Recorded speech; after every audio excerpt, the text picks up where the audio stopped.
Hello बच्चा party, welcome to my channel. आज की इस वीडियो में हम बात करने वाले Jamia Millia Islamia class 6 entrance exam 2023 का क्वेश्चन पेपर हम डिस्कशन करने वाले हैं। एक और बात, मैंने पिछले वीडियो में 2024 का क्वेश्चन पेपर क्लास 6 वालों का डिस्कशन कर दिया है। तो आप एक बार जा करके वो, अगर आपने वीडियो नहीं देखा है तो एक बार जा करके आप वहाँ पे वो वीडियो देख सकते हैं। तो चलिए हम बिना टाइम वेस्ट किए वीडियो को शुरू करते हैं। इंस्ट्रक्शंस आपको आई थिंक पता होगा, एक बार अच्छे से आप पढ़ लीजिएगा। हमारा फर्स्ट सेक्शन है एनवायरमेंटल स्टडीज। यहाँ से आपके टोटल 50 क्वेश्चंस आते हैं। हमारा question number 1 is when animals have long period of sleep to survive a cold and dangerous winter they go for. Option number A is migration, option number B is hibernation, option number C is vacation, option number D is revolution. तो अगर कोई जानवर एक लंबे समय के लिए सोता है ड्यू टू कोल्ड, मतलब कि कोई मतलब ठंडी की वजह से या कोई भी खतरनाक ज़्यादा ठंडी लग रही है, तो उसे क्या बोला जाता है? उसे हम हाइबरनेशन बोलते हैं। माइग्रेशन किसे बोला जाता है? जब कोई जानवर एक जगह से दूसरे जगह जाता है तो उसे हम माइग्रेशन बोलते हैं। और वैकेशन क्या होता है कि छुट्टी के दिनों में कोई लोग या लोग मेनली ट्रैवल करते हैं एक जगह से दूसरे जगह, तो उसे वैकेशन बोला जाता है। और रिवॉल्यूशन क्या होता है कि जब कोई दो तरह का रिवॉल्यूशन होता है, एक तो होता है कि चेंजेस, और दूसरा होता है कि विद्रोह की तरह, एक तरह से इसे रिवॉल्यूशन को ट्रीट किया जाता है। तो इसका करेक्ट आंसर क्या हो जाएगा? हाइबर नेशन हो जाएगा। मेनली इसका एग्जांपल क्या होता है कि भालू लगभग 6 से 1 साल, 6 महीने से 1 साल के बीच के अंदर वो ना बहुत लंबे समय तक के लिए सो जाता है। उसी तरह छिपकली जिसे लिजार्ड बोलते हैं, तो वो भी है ना बहुत समय के लिए गायब हो जाता है, तो उसे हम हाइबरनेशन बोलते हैं। Question number 2 is seed stores the food for baby planted. जो बीज होता है वो अपना भोजन बेबी प्लांट के लिए कहाँ पे जमा करता है? तो उसे हम सीड लिप्स बोलते हैं, कोटिलेडन्स बोलते हैं। Question number 3 is which of this would change water to water vapour. इनमें से कौन सा एक ऐसा प्रोसेस है जो वाटर को पानी को अपने वाष्प में चेंज करता है? तो इसका करेक्ट आंसर हो जाएगा एवेपोरेशन। और कंडेंसेशन क्या होता है? जस्ट ऑपोजिट ऑफ एवेपोरेशन होता है। और कंडेंसेशन में क्या होता है कि वाष्प जो है ना डायरेक्टली पानी में चेंज हो जाता है, उसे हम कंडेंसेशन बोलते हैं। Question number 4 is which of these states of matter would not change shape if it was placed in a jar। बोला है कि इनमें से कौन सा एक ऐसा मैटर है जिसे हम अगर जार के अंदर रख देते, कोई बक्से के अंदर रख देते, तो वो अपना चेंज शेप चेंज नहीं करेगा। तो इसका करेक्ट आंसर हो जाएगा ऑप्शन नंबर सी, सॉलिड हो जाएगा। Question number 5 is growing children like you need more. Option number A हो जाएगा carbohydrates, option number B is fats, option number C is proteins, option number D is vitamin. तो इसका correct answer हो जाएगा option number C, proteins. Question कहना चाह रहा है कि अगर कोई हम हमारे मतलब कि छोटे बच्चों की तरह अगर ट्रीट किया जाए तो उसे सबसे ज़्यादा किस चीज़ की ज़रूरत होती है? उसे प्रोटीन्स की ज़रूरत होती है। Question number 6 is atmosphere contains maximum amount of. तो हम सभी को पता है कि जो हमारा वायुमंडल होता है उसमें सबसे ज़्यादा नाइट्रोजन होता है 78%, 21% ऑक्सीजन होता है और 0.03% कार्बन डाइऑक्साइड होता है। तो इस हिसाब से आपका करेक्ट आंसर ऑप्शन नंबर ए, नाइट्रोजन हो जाएगा। Question number 7 is a method used for preserving chillies. इनमें से कौन सा एक ऐसा मेथड है जिसे हम मिर्च होता है, जो चिलीज होता है, उसे बचाने में हम उपयोग करते हैं? तो उसे हम सॉल्टिंग बोलते हैं। मतलब कि हमारे घर में भी आप देखते हो कि अचार में बहुत ज़्यादा नमक रखा जाता है सो डैट वो ज़्यादा दिन तक, 1 साल 2 साल तक चल सके, खराब ना हो। Question number 8 is in a solution of sugar and water what is solute. अगर शुगर और वाटर का एक घोल है तो उसमें सॉल्यूट क्या होता है? तो सॉल्यूट शुगर होता है, वाटर क्या होता है? सॉल्वेंट होता है। और जो मिक्सचर होता है उसे शुगर वाटर का उसे हम मिक्सचर सॉल्यूशन बोलते हैं। Question number 9 is the process by which a new product is produced from waste material is called. बोला है कि अगर कोई ऐसा प्रोसेस है जिसमें हम कोई खराब चीज को उसे अच्छे चीज में कन्वर्ट करते हैं तो उसे क्या बोला जाता है? उसे हम रिसाइकलिंग बोलते हैं। Question number 10 is organism which feed on decaying matter.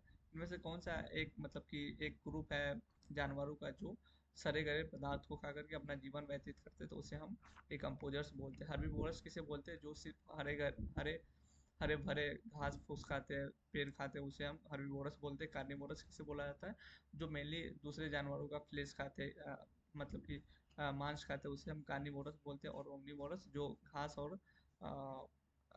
और मीट मछली ये सब खाते हैं, उसे हम ओमनीवोरस बोलते हैं। Question number 11 is removal of top layer of soil is called.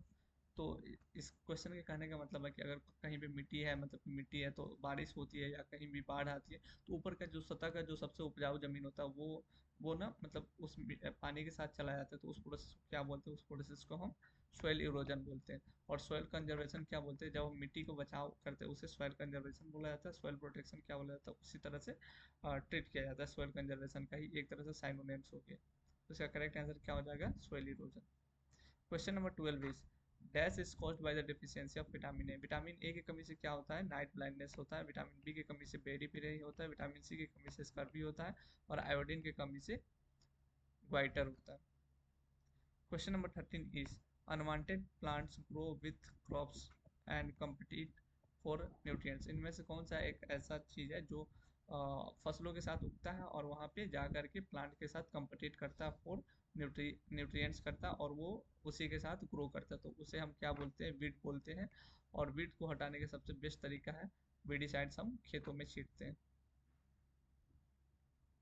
Question number 14 is ozone layer protects earth from. Ozone layer होता है, ओजोन ओजोन क्या होता है? O3 होता है, जो हमारे वायुमंडल में जो एटमॉस्फेयर है वहाँ पे ओजोन लेयर प्रेजेंट होता है। और वो क्या करता है? मेनली हमें यूवी रेस से बचाता है। और यूवी रेस अगर आ गया हमारे, मतलब कि अगर मान लिया कि ओजोन लेयर नहीं है, तो क्या होगा उससे? उससे क्या होगा कि कैंसर बढ़ने की बच्चों में कैंसर बढ़ने की संभावनाएं ज़्यादा बढ़ जाती है। दैट्स वाई ओजोन लेयर हमें यूवी रेज को मतलब एटमॉस्फेयर से नीचे हमारे जमीन तक, सतह तक आने से रोकता है। Question number 15 is which scale is use to measure the intensity of earthquake. इनमें से कौन सा एक ऐसा डिवाइस है जो हमें अर्थक्वेक कितना, मतलब कितना फास्ट है, मतलब कि कितना वो होता है ना कि कितना तेजी से आया है, कितना वो भयानक साबित होता है, तो वो किस स्केल की मदद से पता करते हैं? तो रिश्टर स्केल से हम मदद करते हैं, पता करते हैं। Question number 16 is which of the following plant is an insect eating plant. इनमें से कौन सा प्लांट है जो कि मेनली वो ना इंसेक्ट को खाते हैं? तो उसका करेक्ट आंसर हो जाएगा option number A, pitcher plant. Question number 17 is tick the correct sequence for digestive system. Digestive system का क्या है करेक्ट सीक्वेंस? तो सबसे पहले तो हम खाना खाते हैं मुंह से, उसके बाद फूड पाइप में जाता है, उसके बाद स्टोमक में जाता है, उसके बाद स्मॉल इंटेस्टाइन में जाते हुए लार्ज इंटेस्टाइन में जाता है, वहाँ पे रेक्टम में स्टोर होता है, फिर एनएस के थ्रू बाहर आ जाता है। तो इसका correct answer option number A हो जाएगा। Question number 18 is global warming is caused by the excess of which type of gas. तो ग्लोबल वार्मिंग होता है जहाँ पे हम देखते हैं कि हमारे जैसे कि ताजमहल है, वहाँ पे ग्रीन ग्रीन पूरा वो जो मार्बल था, जो ताजमहल जिस चीज़ से बना हुआ, वहाँ पे ग्रीन ग्रीन टाइप का दिखते हैं, तो उसी को हम ग्लोबल वार्मिंग बोलते हैं। और ग्लोबल वार्मिंग एक तरह से होता है कि ये तो इफेक्ट हो गया। ग्लोबल वार्मिंग मतलब क्या होता है कि गर्मी का, हमारे हमारे आसपास गर्मी का इंकेजमेंट होना, उसी को हम ग्लोबल वार्मिंग बोलते हैं। और ये क्यों होता है? तो ड्यू टू कार्बन डाइऑक्साइड होता है।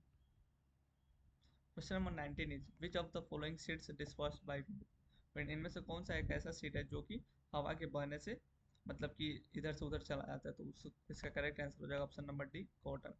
Question number 20 is only dash of water on earth is fresh water. इनमें से कौन सा ऐसा परसेंटेज ऑफ वाटर है जो कि हमारे मतलब अर्थ पे फ्रेश वाटर के रूप में प्रेजेंट होता है? तो इसका करेक्ट आंसर हो जाएगा option number B, 3%। Question number 21 is which of the following helps to loosen swell. इनमें से कौन सा ऐसा प्रोसेस है जो कि मतलब कि जो मिट्टी है उसको खुरदुरा बनने में मदद करता है? तो इसका करेक्ट आंसर हो जाएगा option number C, plugging. Question number 22 is snakes hear through vibrations हो जाएगा इसका करेक्ट आंसर। स्नेक्स जो होता है जमीन पे चलता है, तो वो कैसे पता करता है, मतलब कि कैसे मतलब कि सुनता है? तो इसका करेक्ट आंसर हो जाएगा option number A, vibration. Question number 23 is when we go up in the sky the atmospheric pressure will. जब हम आसमान में जैसे कि पहाड़ पे चढ़ते हैं, तो उसमें क्या होता है? एटमॉस्फेरिक प्रेशर जो होता है वो धीरे धीरे घटते जाता है। डेट्स वाई वहाँ पे जाने के बाद नाक से ब्लीडिंग होना शुरू हो जाता है, नोज से ब्लीडिंग आना शुरू हो जाता है। Question number 24 is the revolution of earth causes. Revolution से क्या होता है? सीजन चेंज होता है। और जबकि रोटेशन से क्या होता है? डे एंड नाइट्स चेंज होता है। तो इसका correct answer option number B हो जाएगा, season. Question number 25 is dust storms are common in. तो डस्ट स्टॉर्म्स कहाँ पे कॉमन होता है? डेजर्ट्स में होता है। और इसे रुकने के लिए हम क्या करते हैं? वहाँ पे है ना नारियल का पेड़, बड़े बड़े मतलब लगातार पेड़ वहाँ पे उपजाया जाता है, सो डैट अगर डस्ट स्टॉर्म आ रहा है तो उसे वो रोक सके। तो इसका करेक्ट आंसर हो जाएगा option number C, desert. Question number 26 is which way do the longitude lines run in on our planet. तो लॉन्गिट्यूड क्या होता है, नॉर्थ से साउथ जाता है, और लैटिट्यूड क्या होता है, ईस्ट टू वेस्ट जाता है। तो इसका करेक्ट आंसर हो जाएगा option number C, north to south हो जाएगा लॉन्गिट्यूड, और लैटिट्यूड क्या हो जाएगा, ईस्ट टू वेस्ट हो जाएगा। Question number 27 is the constitution of India prepared under the leadership of. हमारा संविधान कब बन के तैयार हुआ था, 26 नवंबर 1949 को हुआ था। लागू कब हुआ था, 26 जनवरी 1950 को हुआ था। और ये किसके लीडरशिप में तैयार हुआ था, तो बाबा साहब अम्बेडकर के अंडर लीडरशिप में तैयार हुआ था। Question number 28 is hottest planet in our solar system is. सबसे ज्यादा गर्म ग्रह कौन सा है, इसका करेक्ट आंसर हो जाएगा ऑप्शन नंबर बी, वेनस। और सबसे बड़ा कौन सा है, तो सबसे बड़ा जुपिटर है। हमारा अर्थ है जो कि तीसरे नंबर पे आता है। और टोटल प्लेनेट कितना है सोलर सिस्टम में, तो 8 है। Question number 29 is Sunita Williams hairs kept standing in space because of no gravity. तो जो सुनीता विलियम्स गई हुई थी, स्पेस में गई हुई थी, तो वहाँ पे हमने पिक्चर में देखा है, उस बुक में दिया है कि उनके जो बाल है वो हवा में उड़ रहे हैं। तो ये ऐसा क्यों होता है, जस्ट बिकॉज वहाँ पे ग्रेविटी नहीं है। और हमारे अर्थ पे ग्रेविटी है, तो जो भी लड़की सब रहती है उसके बाल नीचे की तरफ झुका रहता है ड्यू टू ग्रेविटी। तो अर्थ के पास ग्रेविटी है, जबकि स्पेस में कोई भी ग्रेविटी, किसी भी तरह का ग्रेविटी नहीं है। दैट्स वाई वहाँ पे कोई लोग जाता है तो वहाँ पे वो फ्लोटिंग करते रहता है। Question number 30 is what is the capital of Sikkim. इनमें से कौन सा ऐसा जगह है जो कि सिक्किम का कैपिटल है, तो इसका करेक्ट आंसर हो जाएगा option number D, Gangtok. Panaji कहाँ का है, पणजी कहाँ का आप कमेंट सेक्शन में बताइएगा। गांधीनगर गुजरात का है। दिसपुर कहाँ का है, ये भी आप कमेंट सेक्शन में बता सकते हैं। आई थिंक गोवा का पणजी है, तो एक बार आप देख लीजिएगा, कमेंट सेक्शन में बता दीजिएगा।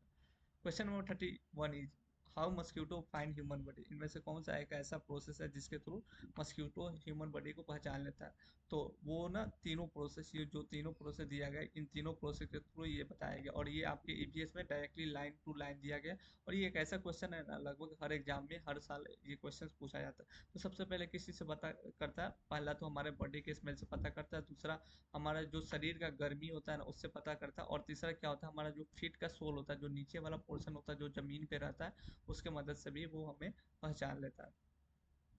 Question number 32 is what is the sleeping time of Python. Python एक तरह का सांप है, तो वो उसका स्लीपिंग टाइम कितना होता है, टोटल 18 आवर्स होता है। इसी तरह क्वेश्चन में कभी जिराफ का पूछा जाता है, कभी काऊ का पूछा जाता है, कभी लिजार्ड का पूछा जाता है। तो आप ये वाला है ना, हर साल एक एक क्वेश्चन आता है इस वाला टॉपिक से, 4-5 जानवर दिया गया, उसका टाइमिंग दिया गया। तो आप भी ये क्वेश्चन अच्छे से एक बार देख लेना इस तरह का। Question number 33 where is Jim Corbett National Park and Ghana bird sanctuary situated. तो जिम कॉर्बेट कहाँ पे है, उत्तराखंड में है, जबकि जो घाना बर्ड सेंचुरी है ये कहाँ पे है, राजस्थान में। तो correct answer option number B हो जाएगा। Question number 34 is the poisonous teeth of snake is called. जो सांप होता है उसका जो जहरीला दांत होता है उसे क्या बोला जाता है, फैंक्स बोला जाता है। और ये कितने होते हैं, टोटल 2 होते हैं। तो कभी क्वेश्चन पूछा जाता है फैंक्स का डेफिनेशन, मतलब कि फैंक्स की the poisonous teeth of snake is called fangs, या तो कभी कभी पूछा जाता है कि टोटल कितने फैंक्स होते हैं, तो 2 होते हैं। Question number 35 is which dance form have movement similar to snake movements. तो जो स्नेक डांस होता है उसका अनदर नेम क्या है, तो इसे कलबेलिया बोला जाता है। ये भी क्वेश्चन हर बार आपके एग्जाम में आते हैं। Question number 36 is why snakes are friends to farmers. बोल रहा है कि जो स्नेक्स है उसे फार्मर का दोस्त क्यों कहा जाता है, बिकॉज वो जो खेत में रैट्स पले भरे रहते हैं उसे खा जाता है। दूसरा कि दे ईट दे ईट क्रॉप्स।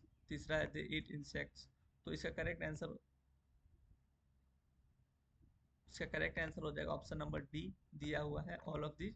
बट ये जो ऑप्शन है ना ये वाला, आई थिंक इसमें डाउट होता है, बिकॉज अगर वो क्रॉप्स को खा रहा है स्नेक्स, तो इस तरह से तो देखा जाए तो वो फार्मर के दोस्त नहीं कहलाएंगे। बट जो बाकी 2 ऑप्शन है इसके हिसाब से ऐसा लगता है कि हाँ, कि ऑप्शन नंबर डी होना चाहिए। But I think exactly reason तो मुझे लगता है ऑप्शन नंबर ए होना चाहिए, बट आंसर की में ऑप्शन नंबर डी दिया हुआ था, तो आप डी को मान सकते हैं। एक बार आप गूगल कर लीजिएगा, उसके हिसाब से आपको पता भी चल जाएगा कि इनमें से कौन सा करेक्ट ऑप्शन होगा। बिकॉज ऑप्शन नंबर बी तो होगा नहीं, ऑप्शन नंबर ए सी हो सकता है, और सबसे ज़्यादा चांसेस है कि ऑप्शन नंबर ए होने का। अगर दोनों ऑप्शन ये सही माना जाएगा तो ऑप्शन नंबर डी हो जाएगा, नहीं तो ए ज़्यादा चांसेस है कि ऑप्शन नंबर ए होगा। Question number 37 is which solution is given when a person is vomiting and loose motion, अगर किसी को लूज मोशन हो रहा है या वोमिटिंग हो रहा है तो उसे कौन सा हम दवा दे सकते हैं, कौन सा घोल दे सकते हैं, तो उसे ORS बोला जाता है। Question number 38 is what is the muscular bag of digestive system called, तो इसका करेक्ट आंसर हो जाएगा option number C, stomach. Question number 39 is which nutrients gives energy to do work, हमें इंस्टेंट एनर्जी कौन देता है या थोड़ा टाइम के बाद, तो वो हमें चावल रोटी ये सब खाने से मिलता है, और वो कौन सा होता है, फैट्स एंड कार्बोहाइड्रेट्स होता है। कार्बोहाइड्रेट्स हो गया, जैसे कि चावल खाते हो तो उसमें कार्बोहाइड्रेट्स बहुत ज़्यादा रहता है, और फैट्स किस में रहता है, मेनली घी हो गया, बटर हो गया, इस सब में फैट्स रहता है। और फैट्स का क्या काम होता है, वो एनर्जी स्टोर करता है, वो जब हमारे बॉडी में ज़्यादा देर तक अगर हम खाना नहीं खाते तो ये फैट्स बर्न आउट होके हमें एनर्जी प्रोवाइड करते रहता है। Question number 40 is how many time is required to prepare mamidi tanda, mamidi tanda को तैयार होने में कितना समय लगता है, लगभग 1 महीने यानी कि 4 वीक्स लगते हैं। और ये एक ऐसा क्वेश्चन है ना, बहुत इंपॉर्टेंट क्वेश्चन है, 2023 में भी आया था, 24 में भी आया था और 2025 में भी आया था। एक लौता ऐसा क्वेश्चन है जो हर साल सेम क्वेश्चन आता है, मामीडी टांडा को तैयार होने में कितना समय लगता है, तो 4 वीक्स लगता है। Question number 41 is which bacteria is found in curd, इनमें से कौन सा एक बैक्टीरिया जो कि कर्ड में, दही में पाया जाता है, तो उसका नाम है lactobacillus. Question number 42 is potatoes and tomatoes come from which country, तो इसका करेक्ट आंसर हो जाएगा option number C, South America. इनमें से चिल्लीज भी कहाँ से आया हुआ था, तो एक बार वो भी आप देख लीजिएगा, क्योंकि 2025 में चिल्लीज कहाँ से आया हुआ था वो क्वेश्चन आया हुआ था। Question number 43 is which part of the plant carries water, इनमें से कौन सा ऐसा प्लांट है, प्लांट पार्ट है जो कि वाटर को कैरी करता है, तो जाइलम हो गया। और फ्लोएम क्या कैरी करता है, ये फूड कैरी करता है। Question number 44 is why should we do rain water harvesting, हमें रेन वाटर हार्वेस्टिंग क्यों, मतलब कि पानी को बचाने का तकनीक क्यों यूज करना चाहिए, सो डैट हम पानी का यूज कर सके, जो बारिश होती है उसका यूज कर सके, दूसरा कि रेन वाटर को स्टोर कर सके, तीसरा कि अंडरग्राउंड वाटर लेवल को हम इंक्रीज कर सकते हैं। इस हिसाब से हमारा correct answer option number D, all of these हो जाएगा।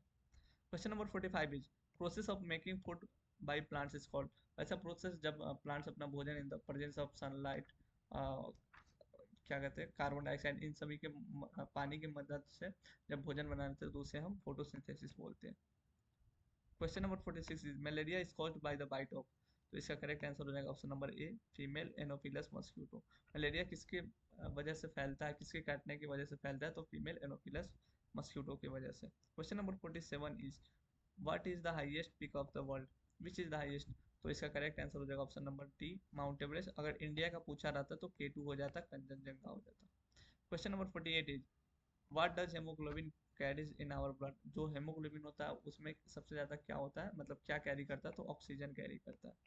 Question number 49 is the instrument use for measuring earthquake on Richter scale, इनमें से कौन सा ऐसा इंस्ट्रूमेंट है जो कि रिश्टर स्केल की मदद से अर्थक्वेक को मेजर करता है, तो उसका करेक्ट आंसर हो जाएगा option number B, seismograph. Question number 50 and last question of EVS portion is name the force by which earth pulls everything towards its centre, इनमें से कौन सा एक ऐसा फोर्स है जो कि हर ऑब्जेक्ट को, पृथ्वी पर जितना भी ऑब्जेक्ट है उसे अपनी ओर खींचता है, तो उसका करेक्ट आंसर हो जाएगा option number B, gravitational force. तो आई थिंक EVS का जितना भी मैंने आपको एक्सप्लेन किया आपको अच्छे से समझ में आया होगा। नेक्स्ट आने वाले वीडियो में मैं मैथ्स का सेक्शन कंप्लीट करा दूंगा।